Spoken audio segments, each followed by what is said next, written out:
자, 이어서 미국 뉴욕에 나가 있는 이데일리 김정남 특파원 연결해 보겠습니다. 김정남 특파원 안녕하십니까? 네, 안녕하세요. 자, 드디어 미국 대선이 열리는 11월 첫째 주가 됐습니다. 증시의 아주 중요한 또 투자 방향을 좌우할 아주 큰 이벤트죠. 네, 그렇습니다. 이번 주는 뉴욕 증시에 있어서 가장 중요한 한 주입니다. 바로 미국 대선이 미국 시간으로 3일 열리기 때문입니다.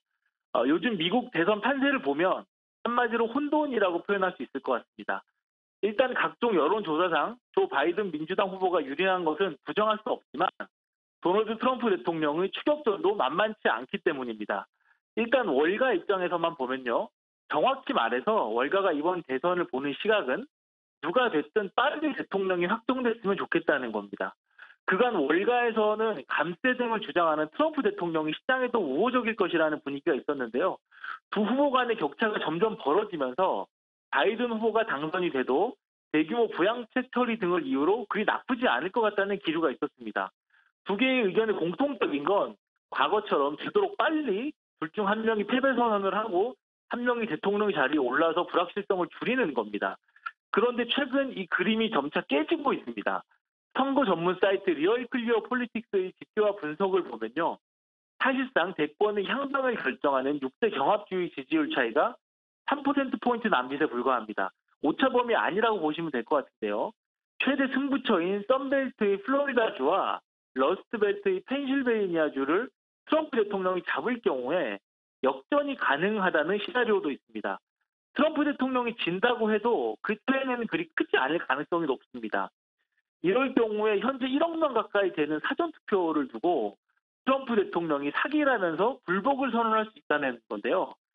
트럼프 대통령은 최근까지도 유죄해서 그럴 가능성을 시사하기도 했습니다. 대선은 끝났는데 누가 이겼는지를 두고 지리한 법정 공방이 이어질 수 있다는 건데 이는 월가에는 최악의 시나리오라고 보시면 될 것 같습니다. 또 하나의 변수가 있습니다. 코로나19의 폭발적인 확산세인데 지금 미국 내에서는 하루 감염자가 9만 명이 넘었다는 통계가 있고 10만 명이 넘는 건 시간 문제라는 시각이 있습니다. 저도 뉴욕주와 뉴저지주로 오가면서 피부로 이를 실감하고 있는데요. 이제 본격 겨울철로 넘어가는데 코로나19 확산이 더 심화할 경우에는 증시의 악재가 될 것으로 보입니다. 그 연장선상에서 또 다른 위험 자산인 원유 가격의 폭락도 눈여겨보셔야 할 것 같습니다. 지금 WTI 기준으로 배럴당 35달러의 거래가 되고 있는데요. 이는 지난 6월 1일 이후 가장 낮은 수준입니다. 팬데믹이 한창일 때 10달러 안팎까지 떨어졌던 트라우마가 있는데 투자자분들께서는 미국과 유럽의 코로나19 상황을 잘 지켜보셔야 하겠습니다. 연방준비제도는 대선 직후인 4일과 5일 양일에 걸쳐서 FOMC 정례회의를 엽니다. 당장 무언가 내놓지는 않을 것 같습니다. 연준은 근래 들어서 의회의 추가 재정 지원을 강하게 촉구하기도 했고요. 하지만 최근 유럽 중앙은행이 추가 완화를 강하게 시사했다는 점을 주목할 필요가 있겠습니다. 제롬 파월 의장은 지난 9월 FOMC 당시에 우리는 아직도 실탄이 많이 남아있다고 발언했는데요. 연준이 최근 2차 팬데믹을 어떻게 보고 있는지, 이에 어떻게 대응할 것인지에 따라 증시 움직임이 달라질 수 있을 것 같습니다. 지금까지 뉴욕이었습니다.